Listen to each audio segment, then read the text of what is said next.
Bom dia, meus irmãos. A graça e a paz do Senhor Jesus.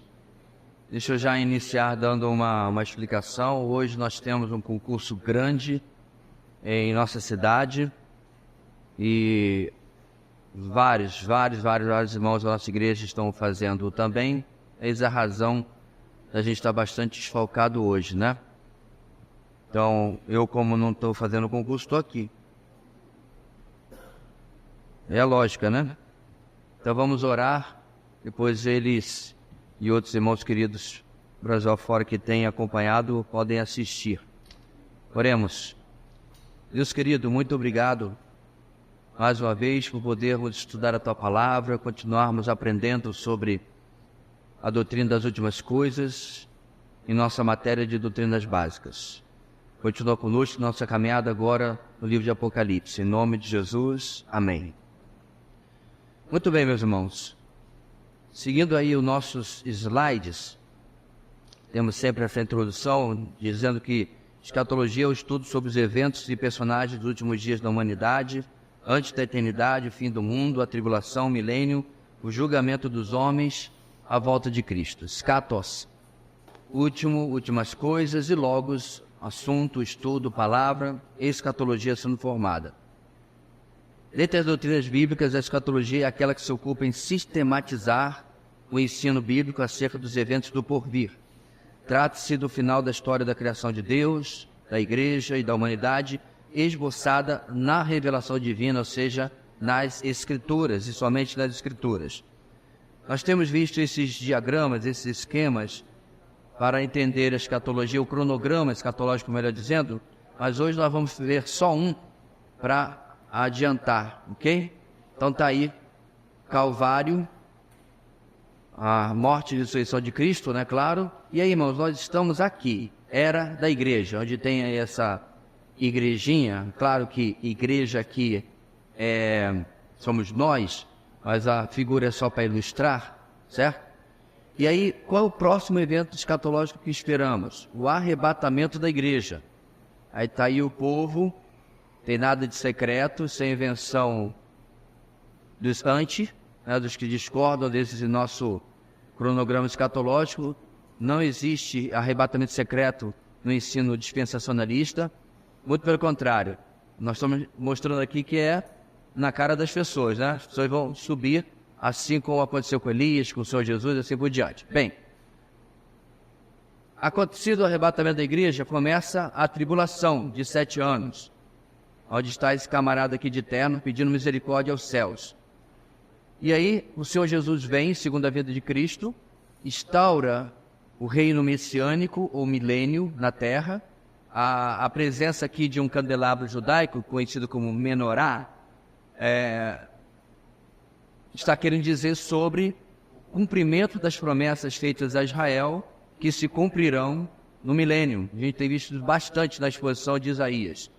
E aí vem, meus irmãos, o juízo final e a eternidade, ok? Só para relembrar. Hoje, irmãos, nós vamos para o capítulo 14. Eu tenho um plano de cobrirmos 2 capítulos por domingo, certo? E aí encerramos essa matéria. Já estamos até com o material da próxima matéria aí, que foi até escolhida pelos irmãos daquela enquete, lembra? Então vamos para o capítulo 14 e caminhar em Apocalipse. Capítulo 13, que terminamos, falava do anticristo e do falso profeta, a besta que saiu do mar e a besta que saiu da terra. Vamos ler aos poucos, à medida que a gente for cobrindo cada parte aqui. Apocalipse 14.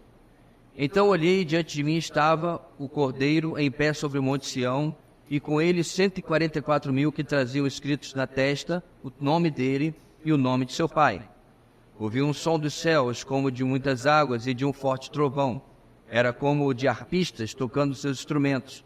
Eles cantavam um cântico novo diante do trono, dos 4 seres viventes e dos anciãos. Ninguém podia aprender o cântico, a não ser os 144.000 que haviam sido comprados na terra. Estes são os que não se contaminaram com mulheres, pois se conservaram castos, e seguem o Cordeiro por onde quer que ele vá. foram comprados dentre os homens e ofertados como primícias a Deus e ao Cordeiro. Mentira nenhuma foi encontrada em suas bocas, são imaculados. Então, meus irmãos, nos capítulos 14 e 15, vários outros detalhes do cenário mundial no céu e na terra são introduzidos em preparação para a série final de 7 julgamentos de taças, lá no capítulo 16, os julgamentos nos capítulos 17 e 18. Então, como a gente já viu várias vezes, Apocalipse ele tem andamento de tempo cronológico, né? Mas aqui e acolá ele para descrever alguma coisa, e não necessariamente acontece ou é apenas naquele momento. Então, essas duas categorias, agora João está descrevendo algo que viu nos céus. Não necessariamente o que acontece agora, que a gente já está, a essa altura, no final da tribulação, ok? Apenas descrevendo. Bem, primeiro, ele tem outra visão dos 144 mil, agora no Monte Sião com o Cordeiro. Em outras palavras, em Jerusalém. É onde está Jerusalém, no Monte Sião. Este é o mesmo grupo que nós vimos lá no capítulo 7, de 4 a 8. Exceto que aqui eles estão num período mais adiantado na tribulação. Cronologicamente, a visão antecipa. Está vendo? Estamos agora, mas ainda não acabou a tribulação. Antecipa o triunfo dos 144 mil. E aí eu faço um questionamento. Será que eles ainda estão intactos? Né? Esse triunfo será na época do retorno de Jesus Cristo do céu para a terra. Novamente, a cena do céu é dramática, com um barulho alto, semelhante a águas correntes, trovões e arpistas. Por que eu disse ainda intactos aqui como questionamento? Nós não temos como afirmar categoricamente, mas ao que parece, eles não estarão entre os santos martirizados na tribulação. Eles serão protegidos pelo Senhor durante todo o período e por isso eles chegam até o final intactos. Por isso essa visão agora no Monte Sião deles com o Senhor Jesus, com o Cordeiro.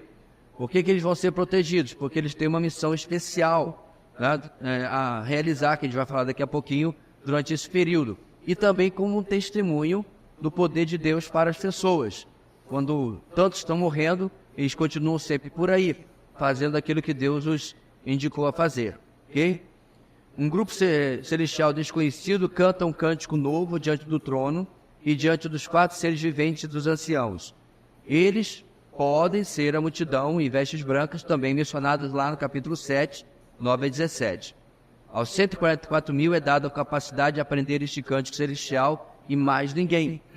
Então estão cantando esse cântico, ninguém consegue aprender, mas 144 mil tem essa capacitação dada por Deus. Vocês viram no texto que nós acabamos de ler na Bíblia, que eles são castos, que eles são puros. O que significa isso? Então vamos lá no próximo parágrafo. A referência à pureza dos 144 mil poderia ser o reconhecimento de que durante os tempos difíceis da tribulação, eles não poderiam ter levado vidas normais de casados.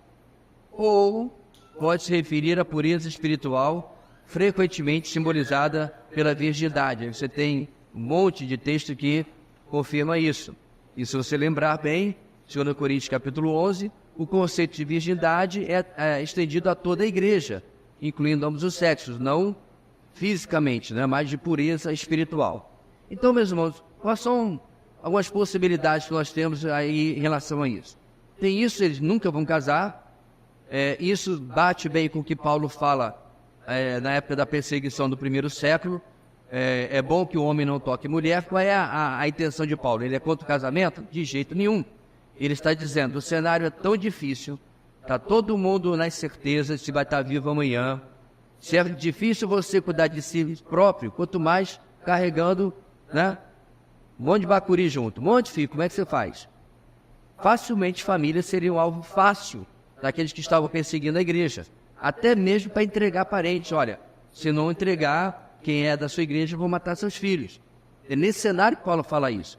De forma similar, nós temos na tribulação, irmãos, tempos muito difíceis em que, possivelmente, por cada missão que é dada a eles não casariam. Possibilidade. Segunda, não. Apenas significa que eles chegaram até o final chegaram até o casamento virgens. Só isso. e essa outra que está aqui, que se refere apenas à pureza espiritual. O texto não é tão claro para a gente bater o martelo. Eu, pessoalmente, sou favorável à segunda. Né? Por quê? Eu acho improvável, né, que 144 mil pessoas nenhum casaria. Talvez as opiniões variavam. Uma grande parte dizia assim, não, rapaz, você está doido. É uma boa moça, mas olha aí o trabalho que a gente tem que fazer. Mas aí o cara está apaixonado, né, meu amigo? Tem que lembrar, pessoal, isso aqui não é anjo, não. É gente como a gente. Você tem que pensar como ser humano. Certo? Pensa aí quando você teve pela primeira vez apaixonado. Né? E talvez fez muito besteira também. Porque o camarada que casa não tem nem de botar uma banqueta, mas porque está apaixonado. Tá. Isso faz parte da vida. Então, não tem problema nenhum de que sim, eles vão casar, mas aí permanece. Eles se guardaram para o casamento. Possibilidades. Apesar de não haver uma indicação clara, aí foi o que eu mencionei agora há pouco, uma indicação clara de que os 144 mil serão evangelistas na tribulação, esta é uma dedução coerente e a sua pureza e proteção sobrenatural serão um poderoso testemunho em si, é uma pregação, de que eles estão sendo guardados. E eles foram comprados dentre os homens e oferecidos, olha o termo, irmãos, como primícias a Deus e ao Cordeiro. O que são primícias? Essa palavra a gente vê na Bíblia, né? Ofereça ao Senhor as suas primícias e tal. Então era assim. Numa cultura, especialmente agropastoril, sempre que tinha a temporada, a colheita, você fazia a primeira colheita no início, mas você não sabe como você vai chegar até o final. Então hoje em dia como é que se faz? Claro, hoje muita coisa mudou, né? Thales, que é da área, pode explicar isso melhor para a gente do que eu, mas você tinha incertezas. Poderia vir uma geada, e você não tinha terminado tudo. Que nada, pastor, era só ligar a colheita. Não tinha colheitadeira, era na mão.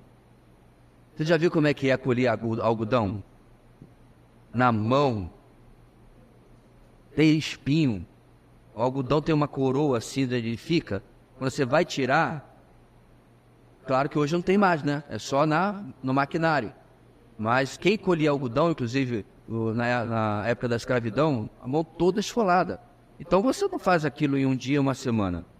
Mas, pela fé, o israelita era desafiado começou a colheita, já dizima. Já oferece ao Senhor. Pela fé. Deixa o resto com Deus. Essas são as primícias. Por isso que você vê todo o tempo da lei mosaica que se oferecesse as primícias. Primeiro para Deus, depois. O azeite era a mesma coisa. O primeiro azeite a gente viu a prensa lá na Nazaré Village. A vila de Nazaré é uma vila como se fosse o primeiro século, na cidade de Nazaré, claro. A gente viu a prensa de azeitonas. O primeiro azeite que sai é do templo. É o melhor. Né? O primeiro azeite que sai é do templo. Enfim. Por que eles são as primícias, meus irmãos? Porque, como eu falei, eles se convertem no começo da tribulação. As duas testemunhas que nós já vimos, não é isso? Elisa e Moisés, estão lá pregando. E aí começa a conversão dentro de Israel. Dentro daqueles que buscavam o Messias, mas sem entendimento. Como eu mencionei quando falamos sobre isso, pode ser jovens que estão vivos hoje. Se o arrebatamento acontecer, como eu vi, eu falei, ela não podia entrar, só homem. Como eu vi na escola judaica lá, na escola rabínica. Gente, menininho desse tamanho, com aquelas trancinhas aqui, né? Lendo a Torá, balançando, tudo aquilo que você vê, que o judeu ortodoxo faz. É como Paulo fala, meus irmãos, com zelo, mas sem entendimento. Paulo também fala, até hoje eles leem Moisés e tem um véu. Eles não enxergam, meus irmãos, o que você e eu enxergamos, é impressionante. Eles não conseguem entender, ver Cristo de uma forma tão clara como um cristão vê ali, por causa do véu está cobrindo. E dentre esses vivos agora, mas no futuro, eles vão se converter como os primeiros, né, dentro da humanidade. Bem, isso sugere que esses israelitas serão convertidos antes dos outros judeus se voltarem para o Messias. Eles são imaculados, né? Amomoi, desculpa, palavra usada para animais e sacrifícios sem defeito. Olha aí, E apesar do grande engano satânico naqueles dias, estão livres de mentira. Então, João usa o mesmo termo que se usava para um cordeiro imaculado que ia para o sacrifício, para esses rapazes que aqui serão testemunhas do Senhor. Ok? Pastor, mas o pastor teólogo da internet falou que não é isso não, isso aí simboliza a igreja. Então deixa ele com o alegorismo dele, né? Então o texto fala claramente de judeus, fala das tribos, fala de tudo, mas para ele virou igreja. Então, bom, né? Esse é o problema da alegoria. Para mim, então, não é a igreja, é a torcida do Flamengo. Mas não pode ser, porque não tem só 144 mil. Então, a alegoria, meus irmãos, cada um tem a sua, né? Você imagina o que você quiser. O que você quiser, literalmente. Não. Esses 144 mil escolhidos são os batistas. Tenho certeza. A igreja mais correta e tal. Deve ter um doido que pensou aí também. Porque não tem limite para alegoria. Mas quando você fica no que o texto está dizendo, aí você não alegoriza. Você fala o que o texto está falando. Seguindo, irmãos, João então recebeu uma visão, no mesmo contexto aí dos 144 mil, de um anjo, versículos 6 e 7, eu esqueci a proposição, no anjo com o evangelho eterno para levá-lo a todos os grupos de pessoas da terra. Por quê? Lá diz, todo povo, língua, nação, etc. Né? Note que a mensagem, olha que interessante, irmãos, é de julgamento e condenação. Ouviu aí na sua Bíblia? Portanto, a mensagem eterna parece ser uma mensagem de justiça e do julgamento de Deus, em vez de uma mensagem, digamos assim, de salvação apenas. Tempos difíceis pedem uma mensagem mais dura. Meu ponto aqui, irmãos, é que ele literalmente fala evangelho. Que significa, até a criança na IBD pequenininha sabe, significa... A palavra evangelion, irmãos, evangelho, significa o quê? Boas novas, não é verdade? Boas notícias. Cadê as boas notícias? O que o texto diz, irmãos? É duro ou não é? O texto vai falar do julgamento do Senhor que está chegando. Na verdade, já vem acontecendo, né? Mas ele vai reafirmar o que o Senhor vai fazer. Aliás, já está no versículo 6 que eu não li ainda, né? Então vamos lá. Então vi outro anjo que voava pelo céu e tinha na mão o evangelho eterno para proclamar aos que habitam na terra e a toda a nação, tribo, língua e povo. Ele disse em alta voz, olha aí, temam a Deus e glorifiquem-no, pois chegou a hora do seu juízo. Adorem aquele que fez os céus, a terra, o mar e as fontes das águas. Ou seja, não é exatamente um deixe de sofrer. Não é Deus tem um plano maravilhoso para a sua vida. E esses tipos de evangelismo que a gente vê hoje, entre aspas, né? Porque, irmãos, você deixa de sofrer quando aceita Jesus? Depende se você explicar. Porque para muitos, aceita Jesus na China, no Camboja. Tecnicamente você não deixa, você passa a sofrer. Mas você deixa de sofrer as mazelas do pecado. Aí eu concordo. Então tem que explicar. Deus tem um plano maravilhoso para a sua vida. Tem, com certeza. Que pode ser, por exemplo, você ser martirizado. É maravilhoso o plano. Você só não vai gostar muito assim a primeira vez. Primeira vista, né? Então essas frasezinhas feitas, meus irmãos, sabe? A gente tem que pregar mais o amor. Tem que pregar mais que Jesus te ama. Ele te ama sim.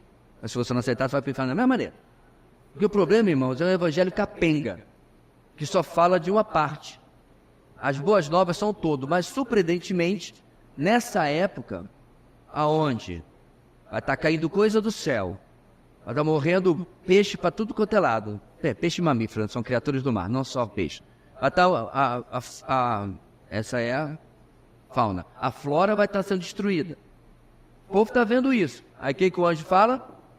Temam a Deus e glorifiquem-no. O que falta hoje muito, meus irmãos, até naqueles que vivem despedindo de você, que Deus te abençoe, e às vezes falta em nós crentes também, é temor a Deus. Lá na década de 90, quando começou essa maneira de chamar o Deus de papai, papaizinho, né? Deve ter, com certeza, com o perdão do americano presente, com certeza começado nos Estados Unidos isso aí. Amadeus de Dere. Será? Quando começou isso aí, o pessoal ficou preocupado. Porque, gente, claro que Deus é nosso Pai. Mas vamos... Será que a gente está tendo temor? Temor, irmãos, não é medo. Eu já expliquei para você que é uma maravilha que em português a gente tem duas palavras. Medo e temor. Tá? Em outras línguas não tem. Em inglês não tem. Fear. Os dois, não é isso? Nós temos dois. Não é medo. Temor, irmãos, é outra coisa completamente diferente. O temor bíblico de Deus. E é isso que o povo tem que começar a ter hoje. E na tribulação eles têm que entender. Quem está fazendo isso é o Senhor. Não é um mero fenômeno. Não está simplesmente acontecendo. E aí a palavra do anjo é bem mais dura do que a gente poderia esperar. E aí, meus irmãos, na verdade aqui é uma tríade, né? Aqui depois tem mais outros 3, depois vão ter mais 7. Os anjos estão trabalhando pra caramba na tribulação. Segundo anjo, verso 8, que anuncia que a Babilônia Grande, que intoxicava outros com seus adultérios, havia caído. Uma antecipação do que será tratado no capítulo 18. Ele diz... um segundo anjo seguiu dizendo: caiu a grande Babilônia, que fez todas as nações beberem do vinho da fúria da sua prostituição. A gente vai deixar, irmãos, você vê que o parágrafo já acabou, a gente vai deixar para falar da Babilônia lá no capítulo 18, certo? O que a gente pensa que pode ser, né? Não há, ao meu ver, de forma alguma, a possibilidade de você bater o martelo sobre a identidade da Babilônia, certo? Nós já vamos antecipar, se você viu aquele vídeo, né, cheio de clickbait, vou revelar a identidade da Babilônia, o camarada falou o que quer que ele tenha falado, ele está querendo like e monetizar o vídeo dele, porque não tem como você bater o martelo. Já teve gente que achou claro que é a Igreja Católica, a Igreja Romana, isso aí é a campeã dos chutes, né? Outros já disseram não, é o capitalismo, ou não, é o socialismo, não, é o islamismo, e aí vai. Tudo que tem um certo alcance e influência mundial já teve no chute da identidade da Babilônia. Isso a gente vai ver mais à frente. E aí vem, irmãos, o terceiro anjo, 9 a 11. O terceiro anjo seguiu, dizendo em alta voz: se alguém adorar a besta e a sua imagem, e receber a sua marca na testa ou na mão, também beberá do vinho do furor de Deus, que foi derramado sem mistura no cálice da sua ira. Será ainda atormentado com enxofre ardente na presença dos santos anjos e do Cordeiro. E a fumaça do tormento de tais pessoas sobe para todos sempre, para todos os que adoram a besta e a sua imagem, e para quem recebe a marca do seu nome, não há descanso dia e noite. Só terminando o contexto, aqui está a perseverança dos santos, que obedecem aos mandamentos de Deus e permanecem fiéis a Jesus. Então ouvi uma voz dos céus dizendo: escreva, felizes os mortos que morrem no Senhor de agora em diante, diz o Espírito. Sim, eles descansarão das suas fadigas, pois as suas obras os seguirão. Então o que o terceiro anjo traz, meus irmãos? Seguiu ele com outro julgamento de que os adoradores da besta e adoradores da imagem que havia sido feito dela, que a gente já falou semana passada, que pode ser dela mesmo, da pessoa mesmo, pode ser o símbolo deste governo, né? Como era a suástica no nazismo, receberam sua marca, que receberam sua marca serão objetos da ira de Deus e serão destinados ao tormento eterno junto com Satanás, o mundo dos demônios e todas as pessoas não salvas. Então, irmãos, não há dúvida nenhuma de que o mundo começa a, mais uma vez, ser dividido. Então, essa ideia de que tem uma área cinzenta, né, do pessoal que não é crente, mas ele é tão bom, não, está bem claro. Ou você serviu a besta, ou eles serviram a bestas, ou eles serviram ao Senhor. Finito. Então, ao longo da tribulação vão haver conversões? Com certeza, irmãos. Mas elas vão ser em grande número no começo, e elas vão diminuir em número à medida que os anos vão passando. Por quê? Porque muitos não ouvirão a mensagem, porque verão o que estarão perdendo. Quem não tiver a marca da besta, por exemplo, terá que depender e recorrer do mercado paralelo, do mercado negro. Lembra que a gente viu anteriormente? Não tem como comprar nem vender. Coisa que a gente faz hoje de maneira tão simples. A gente é até bem-vindo no estabelecimento comercial, né? O cara está grato que você está entrando lá e está gastando teu dinheiro. Naquela época você vai entrar e a gente vai dizer assim, eu não estou vendo a sua autorização, digamos assim. E você não vai poder comprar, pura e simplesmente. Né? Aí, como eu falei, como a gente dá jeitinho em tudo, brasileiro especialmente, vão haver mercados paralelos, alguma coisa assim, para que outros vão sobreviver disso. Mas, à medida que o tempo vai passando, esse número de convertidos vai diminuindo drasticamente, porque a marca da besta vai estar estabelecida em todo o mundo. No finalzinho desse nosso contexto, irmãos, ele fala sobre a perseverança dos santos. Então, vamos lá. Porém, aqueles que guardam os mandamentos de Deus e são fiéis a Ele, precisarão de perseverança paciente, versículos 12 e 13. A doutrina da punição eterna, embora impopular entre os estudiosos liberais, ou seja, que não acreditam na Bíblia como Bíblia, e difícil até de aceitar, irmãos, que nosso coração ainda é de carne e osso, né? Bem, carne, pelo menos. Ela é difícil, no entanto, claramente ela é ensinada na Bíblia, irmãos, não tem para onde correr. Jesus e os apóstolos, e o apóstolo João dizem mais sobre este assunto do que o resto todo da Bíblia. Por que eu parei para destacar isso, irmãos? Porque o texto fala claramente da condenação daqueles que estão seguindo o anticristo e fala da necessária perseverança dos santos, porque eles serão recompensados. Agora o texto fala, inclusive, irmãos, nesse finalzinho, felizes os mortos que morrem no Senhor de agora em diante. Por quê? Porque é melhor morrer do que estar vivo nas situações que vão estar acontecendo lá. Para pensar, meu irmão, o seu filho chora hoje, você vai lá e pega o leite e dá para ele, né? Que coisa pior pode ser do que você ter os filhos chorando de fome? E você está entre a fidelidade ao seu Deus. Porque isso aqui, irmãos, não é filme. Já fizeram, mas não é filme. Isso aqui é a realidade, é a vida como ela será. Para emprestar a frase lá do... Não é como ela era, como ela será. Mas é como a gente é hoje, gente de carne e osso. Então, muitas vezes, irmão, na história da igreja, irmãos nossos titubearam e tal, diante de circunstâncias difíceis, com a vida de seus filhos em jogo. E por isso que ele diz, próximo parágrafo, João ouviu uma voz do céu ordenando-lhe, felizes os mortos que morrem no Senhor de agora em diante. Sim, eles descansarão das suas fadigas, pois as suas obras os seguirão. Então, apesar, meus irmãos, de ser uma passagem usada quanto às bênçãos gerais de Deus sobre todos os cristãos, não é isso, o contexto é outro. O contexto indica que há algo que é especialmente para aqueles que morrem na tribulação. Para eles, é uma libertação abençoada da perseguição, da tortura, provação e uma libertação para a presença gloriosa do Senhor. Então, irmãos, nós não temos ideia realmente, irmãos, o que é sofrimento. Não tem como.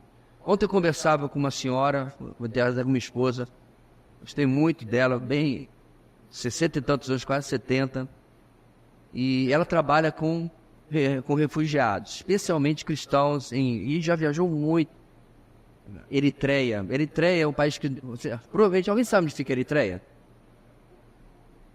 Um felizardo aí, para deixar o professor de geografia orgulhoso. Na África, exatamente.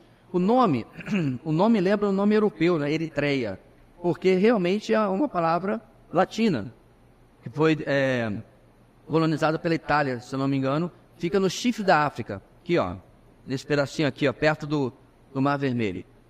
Para variar, a religião da paz está matando, perseguindo, violentando e tudo mais que você possa pensar os nossos irmãos, né? Religião da paz, sabe o que eu estou falando, né? Como eu estou sem dinheiro para pagar advogado, gente boa, gente da melhor espécie. E ela falou de coisas, irmãos, atrozes, coisas terríveis. E eu me lembrei que há um tempo atrás, uma cantora cristã de lá, ordenada que parasse, né, de cantar por aí, essa coisa terrível sobre Jesus, ela foi colocada, sabe aonde? Num container. Agora pense, não é um container na Suíça não, é na Eritreia, é lá no Lavrado de Roraima. Aquela caixa de metal, ela foi colocada lá por dias. Então essas são as situações, irmãos, que o nosso irmão de fato passa. Hoje, você eleva a 10ª potência, e você vai ter a tribulação. Então, realmente, irmãos, morrer nessas circunstâncias é a libertação que Deus vai dar a muitos deles. Uma pergunta até agora, irmãos? Diga, Adson. Vou ter que repetir porque o pessoal não trouxe o mic. Vai.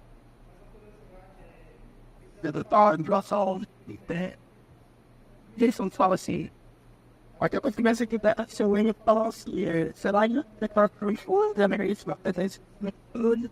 Aí ele aquela parábola também que ele fala, né, e lá, bem que esperto a manual tem pé. E aí a pergunta é A você viu, tá papulhando, essa o cérebro reserva. a tiração de pegadores falando, olha só clientes de dizer. Os ímpios, né, terão um dos maiores sofrimentos que os ímpios terão é justamente de ver os que se converteram a Cristo gozando, né, da alegria ali do Senhor, e eles em sofrimento eterno. No sentido que eles passarão a eternidade, tipo, vendo as pessoas gozando da presença do Senhor e eles em sofrimento. Diz que o maior sofrimento será esse. Justamente Eu acho ser meio forçado, sabe? Não é bem por aí, não. Irmãos, a Bíblia, uma coisa a gente pode ter certeza. O inferno não é o que você leu na revistinha do Maurício de Souza. O diabo não está lá numa boa, reinando, né? Muito pelo contrário, o inferno está vazio. O inferno está esperando a condenação. Então, a palavra de Deus, ela não se dá o trabalho de explicar a totalidade do entendimento, vamos chamar assim, do estado intermediário das almas. Uma coisa a gente pode ter certeza, não há sono da alma, isso é uma heresia adventista. Jesus falou bem claramente, hoje estarás comigo no paraíso. João tem a visão das almas dos mártires pedindo justiça no céu, não é? Então, morreu, você está na presença do Senhor. Você ainda não ressuscitou. Ressurreição, irmãos, é corpo. A alma não ressuscita, porque a alma não morre. O que morre é corpo. Então, quando se fala da ressurreição, ele está falando do corpo. Pode ter sido cremado, pode ter sido comido pelos peixes porque morreu afogado, não importa. Seu corpo vai ser reconstruído, né? Consertado no que tiver que ser consertado, e você vai ter um corpo melhor. Mas a nossa alma imediatamente está com o Senhor. Agora, e a alma dos ímpios? A Bíblia não é clara sobre isso. Então, esse tipo de conjectura, junto com, né, o inferno é um lugar que vai ter uma janela para o céu para você ficar olhando, eu não iria até lá. Eu acho que é meio forçado. É até pior você afirmar isso. Se a pessoa diz que é a sua opinião, beleza. Ele afirmar que a Bíblia diz isso, especialmente baseado só nesse texto, não dá. Porque o texto do Rick Lázaro, irmãos, é um contexto judaico, que aí é outra aula. A gente viu um pouquinho lá em pecado, né, em doutrina do pecado, sobre como se entendia o Antigo Testamento. No Antigo Testamento, o lugar dos mortos. Você tinha um lugar único, onde era separado os que estavam debaixo da aliança com o Senhor no seio de Abraão, e o outro lado era chamado de Sheol. É o entendimento cultural teológico do Antigo Testamento. É realmente assim? Eu não sei. Jesus aproveita o entendimento que eles tinham para explicar a diferença entre o rico e Lázaro.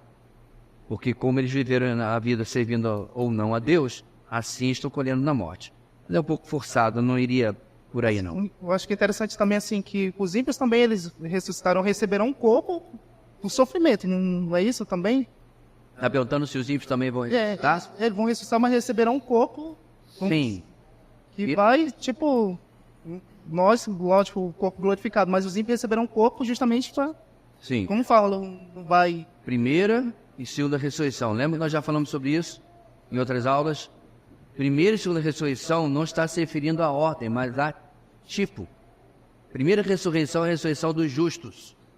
A segunda ressurreição é a ressurreição dos ímpios. São os ressuscitados para a vida eterna e eles são ressuscitados para a morte eterna. E de novo, vai ser um corpo como você tem hoje, até dos ímpios? Isso aí. Provavelmente não. Como é que vai resistir à eternidade?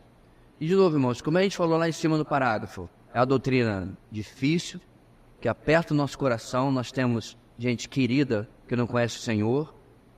Então a melhor coisa que você pode fazer por um parente, um amigo incrédulo, a única coisa que você pode fazer é pregar. Não se torne, obviamente, um crente chato, cri-cri, que você acaba afastando mais a pessoa do que tudo, mas saiba, né? Pode ser a pessoa mais maravilhosa da sua vida. Pastor, mas ela é uma pessoa tão boa, cuida da família inteira. A gente tem essa dificuldade, irmãos. A salvação é pela graça, não é pelas obras, não. Mas aí vai para aquela pessoa, porque ela é boníssima. A Bíblia não fala sobre isso.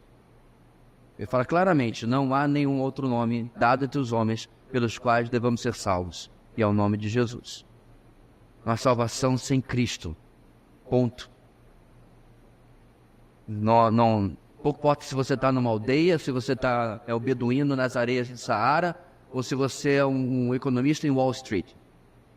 Ou se você é o seu parente bonzinho. Sem Cristo, sem salvação. Por isso nós pregamos, irmãos.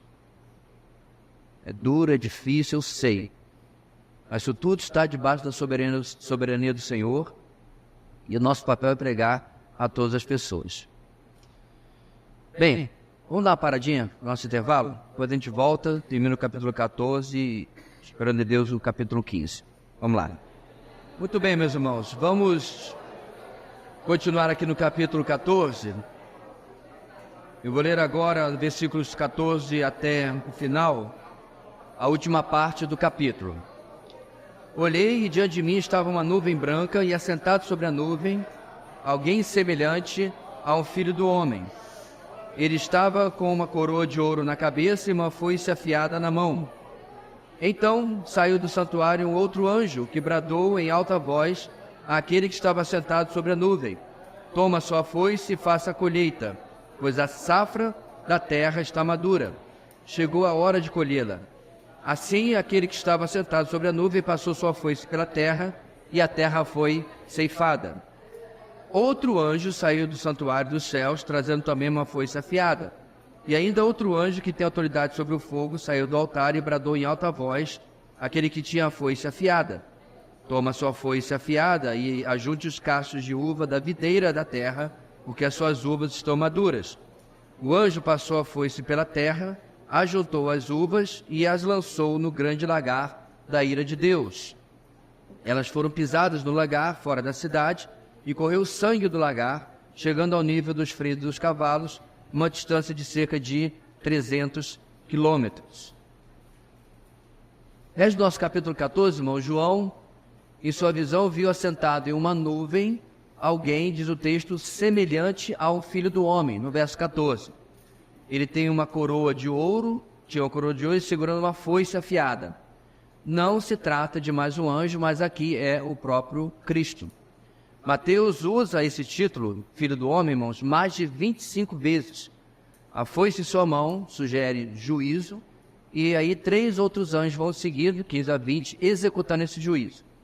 E se você lembra bem, irmãos, esse é o mesmo título que você vê pela primeira vez, não no Novo Testamento, mas em Daniel, o livro mais escatológico de todo o Antigo Testamento. Lá, Daniel usa exatamente essa expressão, um filho do homem, que ele enxerga.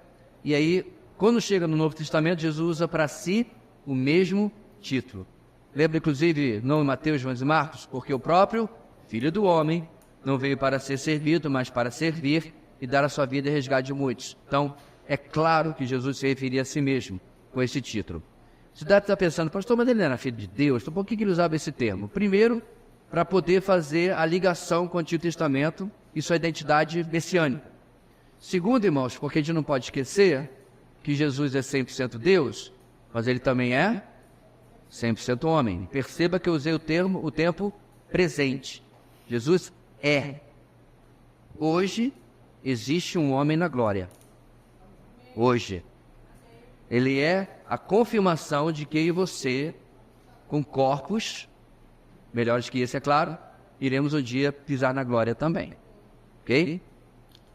O anjo chamou Cristo para fazer a colheita da terra que está madura. Ele a faz com a foice. Isso aqui, meus irmãos, retrata todos os juízos da tribulação, nos quais nós já sabemos, bilhões morrerão. Agora olha o detalhe. Madura aqui fala sobre algo que está quase passado do ponto. Eu não sei por que a NVI, alguém tem a Almeida aí? Ela usa a mesma palavra. Ela usa madura no verso 15, né? Tome a sua força porque está madura. E aí lá embaixo, ele vai usar maduras no verso 18 também. Mas a palavra grega não é a mesma. A gente já vai falar da segunda. Alguém tem a atualizada aí? Almeida? Madura também? 15 e 18. Almeida Revista Atrasada, tem, não? Oi? Não, madura. Pode ser, amadurecidas. No 15 e no 18. Faça a colheita porque já está madura. Final do 15, gente. Amadurecida. E no 18? Também. Então, por que as versões portuguesas usam o mesmo, eu não sei. Mas o termo aqui usado no 15, irmãos, já está quase para virar uva passa. Entendeu? Esse é o termo, está passando do ponto.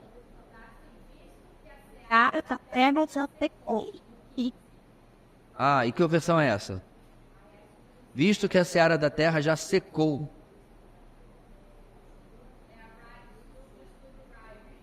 Mas então a revista é atualizada. Então tem outras Almeidas que falam outra coisa, falam amadurecida mesmo, né? O ponto aqui, meus irmãos, lembre, no 15, tá ali, ó. Madura, é quase passada do ponto. Já, sabe aquela banana que você fica assim, eu como, não como. Eu geralmente coloco no whey protein, porque eu não vejo, né? Comer, não, mas a whey protein, que o liquidificador bateu, o coração não sente. Mas você fica meio, né? Será que tá bom? Aquele mamão que já não tá mais daquela melhor cor, você fica meio cabreiro. Então vamos seguir adiante que você vai ver agora a diferença. Outro anjo tinha uma foice afiada e um anjo companheiro ordenou que ele colhesse, diz o texto, cachos de uva da videira da terra, porque as suas uvas estão maduras. Aqui, meus irmãos, uma palavra diferente é usada para maduro, significando estar totalmente crescido, em excelentes condições, pronto para comer, pronto para colher, né? As uvas estavam cheias de suco e prontas para a colheita. Em obediência, o anjo colheu as uvas e as jogou no grande lagar da ira de Deus. Elas foram pisoteadas lá fora da cidade, provavelmente Jerusalém. Qual é o entendimento que nós podemos tirar disso aqui, irmãos? A primeira, da colheita das uvas, da colheita da terra já passada do ponto, são os ímpios. É a colheita para a condenação. A segunda, certo? É a colheita para a vida. Os salvos, eles não estão passados do ponto, estão no ponto exato. É um ponto de ser colhidas e serem colocadas a serviço do Senhor. Que aí, no caso, o texto continua, e são colocados no lagar. O que é o lagar? Você já deve ter visto em filme antigo, quando é feito vinho. É aquele tonel grande, onde são jogadas as uvas, né? E aí o pessoal... Pastor, aquele bordô tão caro que eu vi lá, se foi feito de maneira raiz, tem pé de atleta, que mais aí? Frieira. Era assim. Eu acredito, obviamente, que eles usavam pessoas que inspecionavam. O seu pé tá ótimo, então vamos lá. Mas é pé, tá? Lavava antes, eu não sei. Mas que é pé, era assim que era feito. E, inclusive, meus irmãos, essa é a imagem que o Senhor Jesus faz do seu sacrifício. Ele pisa o lagar da ira de Deus. Por isso que no nosso texto não sai vinho. Sai o que no texto, irmãos? Sangue. Certo? Então vamos lá. O costume era produzir suco de uva pisoteando as uvas em um lagar. O resultado aqui, no entanto, é diferente. O sangue flui da prensa, subindo até a altura dos freios dos cavalos, por uma distância de 300 quilômetros.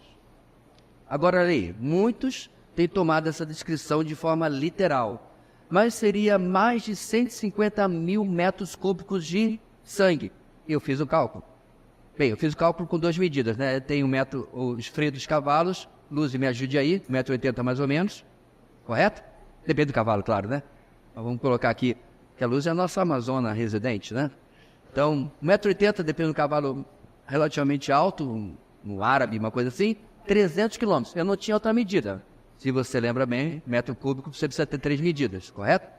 Mas, vamos supor que seja 300 por 300 por 1,80. Dá mais de 150 mil metros cúbicos de sangue. Mas isso é muito? É muito sangue.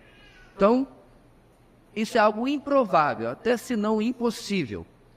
Esta pode ser apenas, irmãos, uma imagem gráfica de uma grande matança. Pode ser apenas uma hipérbole, um exagero que João está mostrando para dizer que vai morrer muita gente. Pastor, esse Deus do Apocalipse gosta de matar as pessoas, né? Diria uma pessoa que não conhece a Bíblia. Não você e eu. Mas, irmãos, nosso Deus é extremamente paciente, extremamente tolerante. Olha a história de Israel. Séculos. Mudem seu caminho. Larguem a idolatria, larguem a prostituição. Agora, veja bem, ninguém era obrigado a ser judeu, não.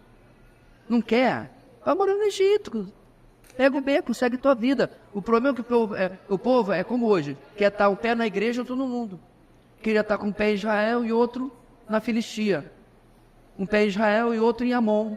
Hoje a gente vai falar dos amonitas. Queria estar dos dois lados. Aí Deus falou, não, minha nação, minhas regras. Não é a nação de Deus?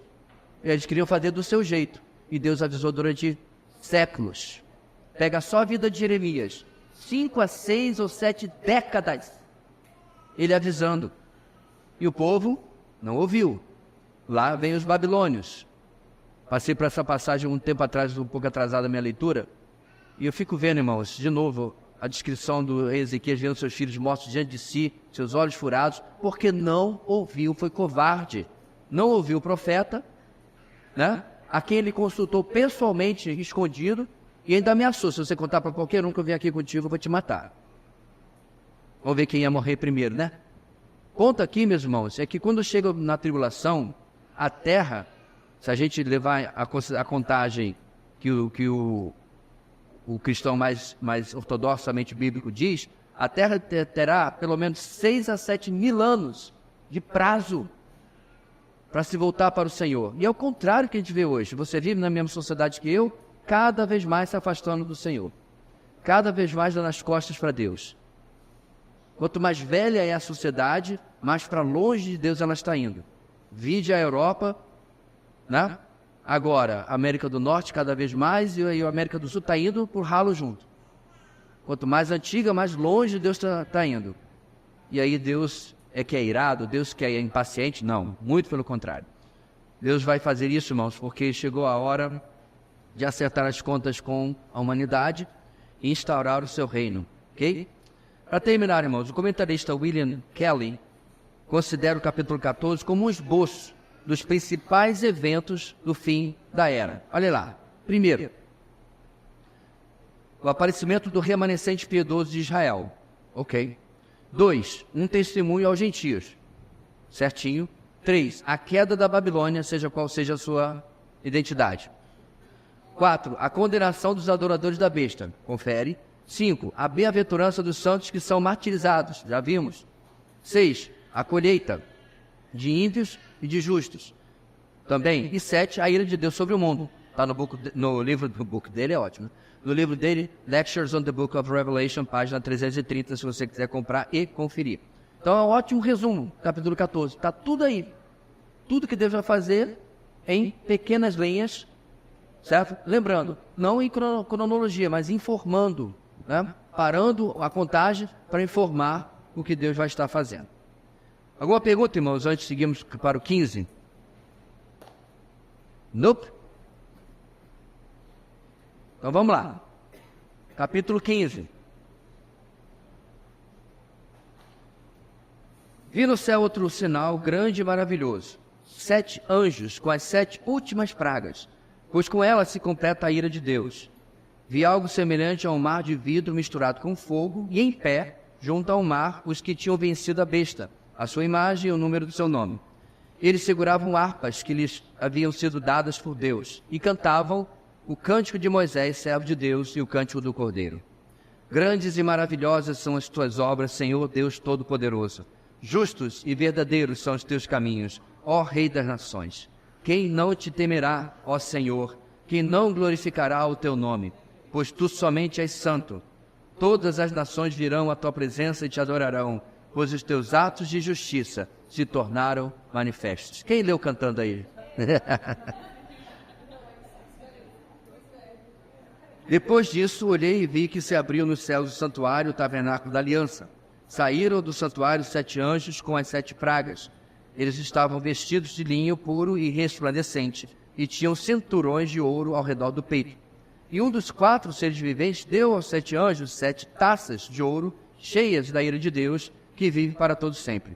O santuário ficou cheio da fumaça da glória de Deus e do seu poder, e ninguém podia entrar no santuário enquanto não se completasse as 7 pragas dos 7 anjos.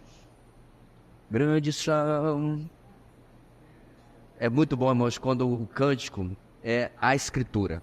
Claro que é cântico bonito, é verdade, mas quando você... Inclusive tem um ministério, não sei em pé que está, chamado Cante as Escrituras, literalmente, né? Que faz músicas só com textos bíblicos.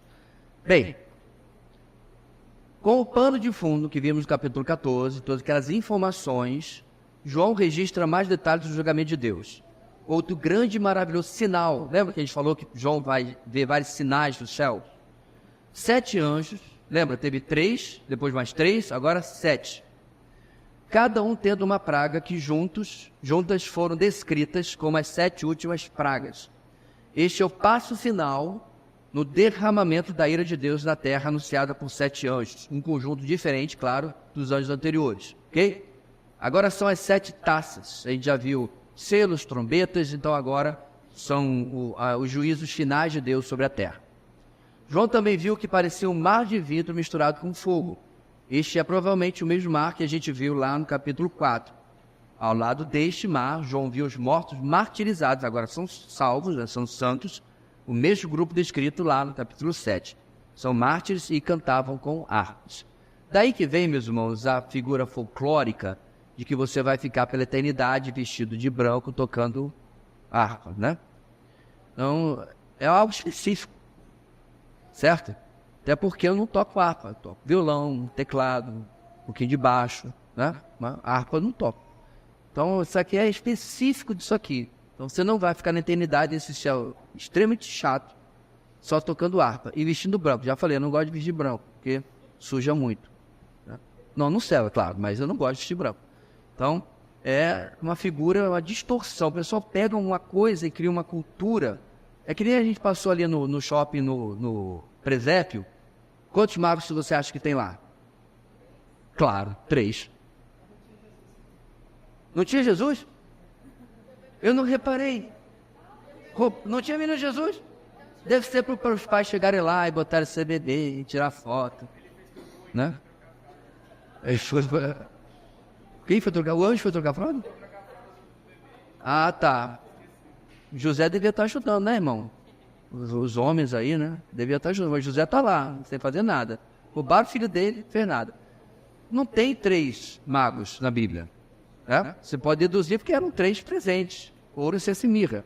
Mas, e nem diz... Irmãos, é que fala essas coisas, aí o pessoal fala na internet que eu sou racista. Também não tinha rei mago negro, também não tinha loiro, não tinha nada. Mas eles têm que enfiar uma coisa na narrativa que não tem. Aí tá lá, acho que o nome dele é Bartolomeu, Barloqueu, sei lá o nome do cara, que também não tem nada a ver com a Bíblia. O pessoal inventa as coisas ao longo do caminho e acaba entrando ali e o pessoal tem que aceitar. E detalhe, mais uma coisa. Eles não... deixa pra lá. Isso eu falo quando a gente for falar de Natal. Tá tudo errado no presépio, tem nada do que tá ali. Só tem Jesus nascendo mesmo, né? Mas quando eles foram visitados, eles já estavam... Ele falou que ele ficava a vida inteira na...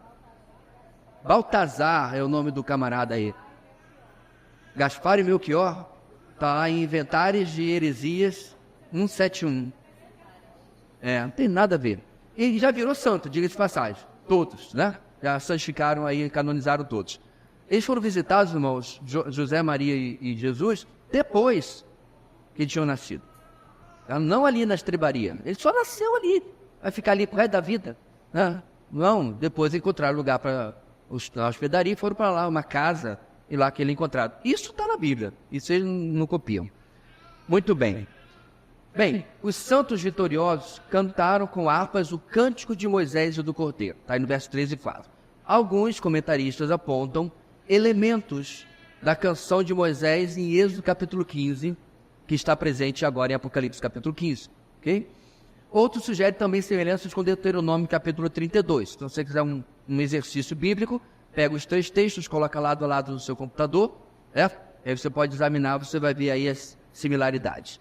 Aqui em Apocalipse capítulo 15, Deus é louvado por seus grandes feitos, justiça, verdade, glória e santidade. E é feita uma predição, olha, de que todas as nações adorarão a Deus. Aí que, né, as outras correntes teológicas se embaralham tudo, porque o texto fala claramente, todas as nações virão e te adorarão. Ponto. Acabou.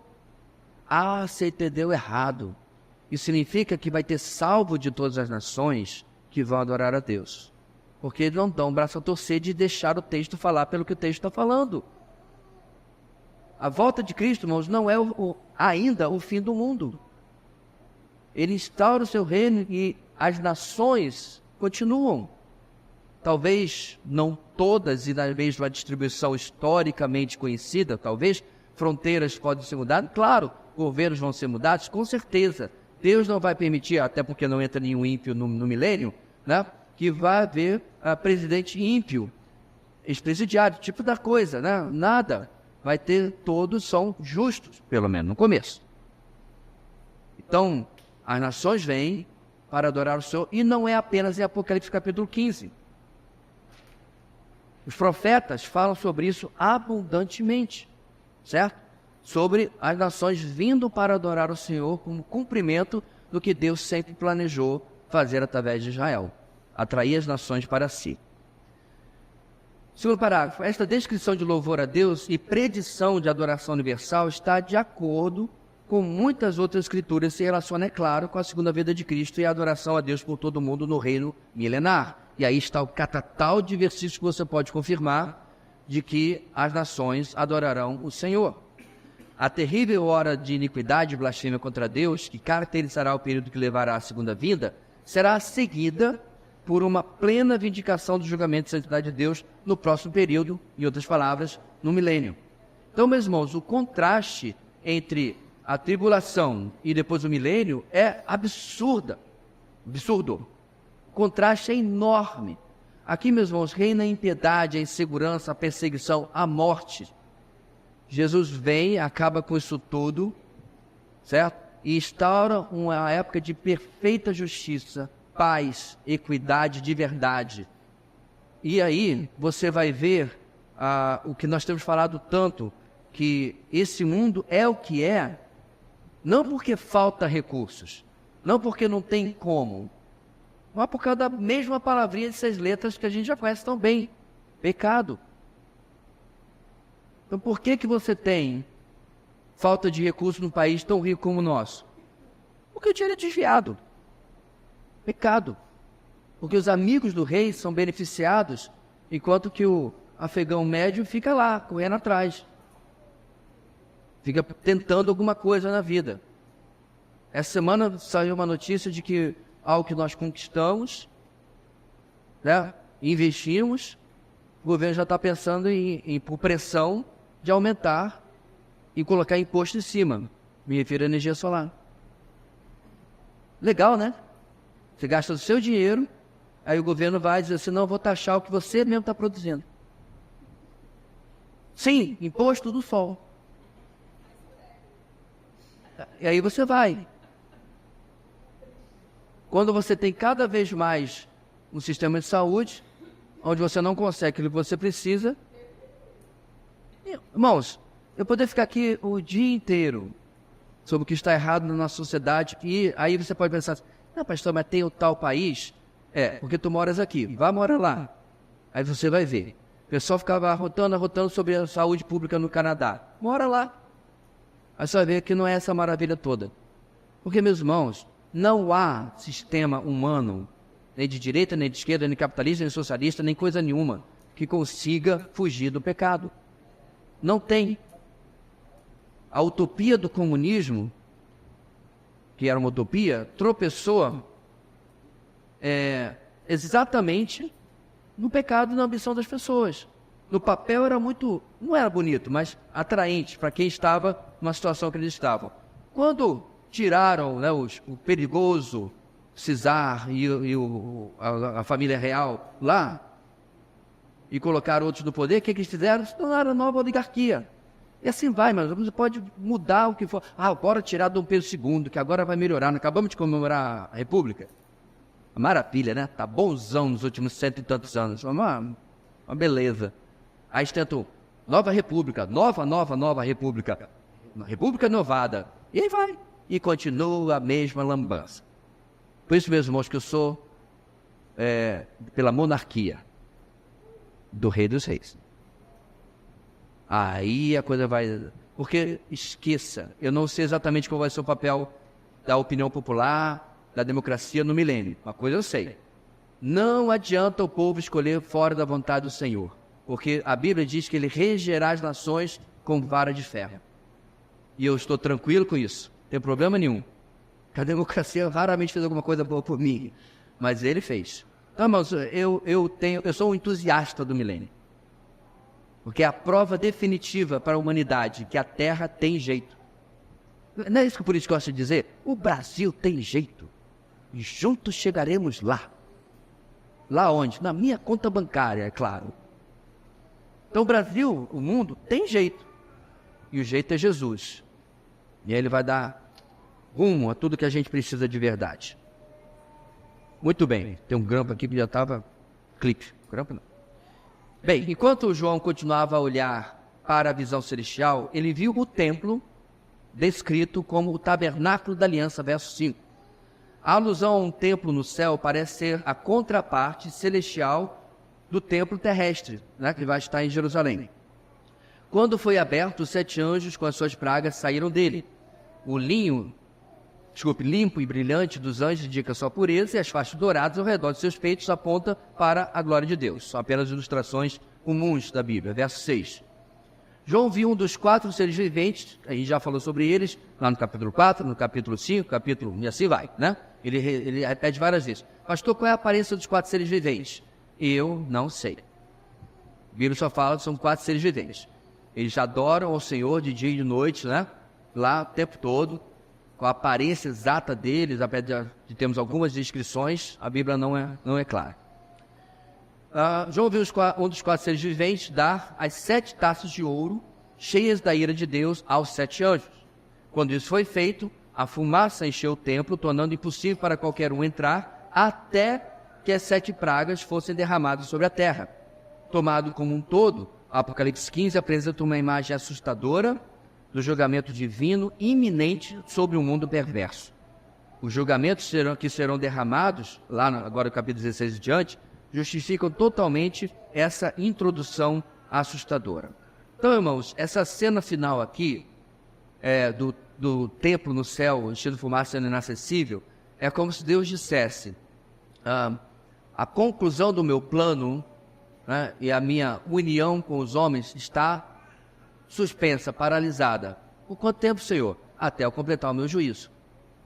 Porque é Deus acabar o último juízo e Ele volta, Jesus. Né? Então, existe um cronograma, existe uma ordem a ser cumprida e Deus fala, não é hora. Porque o templo, irmãos, é símbolo da presença de Deus conosco.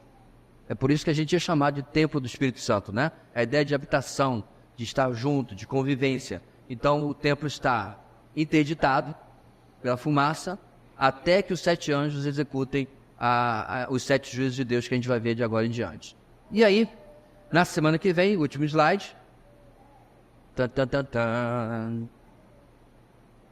As 7 taças da ira de Deus. Bom título para filme, livro, o que você quiser fazer. As 7 taças da ira de Deus. O bom é que é o final, pelo menos para quem estiver passando naquele momento lá, né? Porque terminado isso, meus irmãos, cere seu cavalo, está na hora de voltar. Já falei, com exceção da luz, aprenda a andar de cavalo. Está lá no finalzinho. Eis que vi um cavaleiro, e seu nome era Rei dos Reis, Senhor dos Senhores, seu manto tingido de sangue. E ele vem com milhares e milhares e milhares e milhares, né? Eu particularmente quero um manga larga, porque eu não gosto muito de sacolejar, então quero um cavalo mais tranquilo. Vamos lá, meus irmãos, orar nessa esperança bendita. Ontem eu falei para essa senhora que trabalha com refugiados, né? E eu falei com ela, eu espero do fundo do coração que ela conheça Cristo, não apenas ache que está trabalhando para Cristo. Aquela pessoa que você ora, né, torce para que conheça de fato o Cristo de que ela fala tanto. Eu sempre digo, meus irmãos, não dá para você pegar determinado grupo cristão e dizer todo mundo é salvo porque é batista, ou todo mundo está perdido porque é de XYZ. É muito batista que vai ser surpreendido com o toque da trombeta. Agora, por causa da ausência da verdade na igreja que ela participa, é mais difícil você conhecer a Cristo. Ela está achando que está trabalhando para Ele, fazendo tão bem a humanidade, como eu tenho certeza que ela está. Eu terminei a falar para ela, falei assim, irmã, porque ela é uma irmã, tecnicamente, né? Profissionalmente, já sabe de que eu estou falando então, né? Eu falei, eu oro Maranata todo santo dia.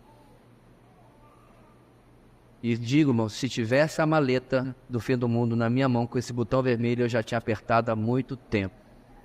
Não há projeto humano, não há sonho, não há aspiração que compense um dia a mais sequer nesta terra. Isso não é o mesmo que pensamento suicida. Isso nada a ver. Isso é pensamento celeste. Vamos embora. Estamos esperando o quê? Vamos para a glória, vamos para o céu, vamos ver Jesus, olhar nos seus olhos. Ver as pessoas que nós perdemos de novo. Sair, meus irmãos, dessa roda de hamster que é a nossa vida, né? Tá vendo o ratinho lá, na roda? Vai para onde? Lugar nenhum. Só rodando. Nós vemos uma música de Chico Buarque todo dia, ela faz tudo sempre igual, acorda às 6 horas da manhã, no outro dia faz a mesma coisa, no outro dia faz a mesma coisa. Sim, o Senhor renova o nosso dia, as suas misericórdias são novas, a vida é boa com Jesus. Mas, meus irmãos, ela é uma cutícula perto do que nos aguarda. Nem olhos viram, nem ouvidos ouviram o que o Senhor tem guardado para aqueles que o amam. Maranata. Deus querido, muito obrigado, que quando olhamos a Tua Palavra com os olhos corretos, apesar, ó Deus, de lamentar o que irá acontecer com a humanidade, nós sabemos que o Senhor tem nos salvo, não apenas eternamente, mas de tudo isso também. Nossa oração hoje, ó Deus, é que possamos viver vidas que Te glorifiquem, vidas dignas do chamado que fomos, que nos encontrou em Cristo Jesus. Dá-nos, ó Deus, um coração grato e um coração que obedece. E terminamos dizendo, Maranata, ora vem, Senhor Jesus. Dá-nos um dia tranquilo e à noite possamos estar aqui para louvar e agradecer o Teu nome. É o que oramos em nome de Jesus. Amém.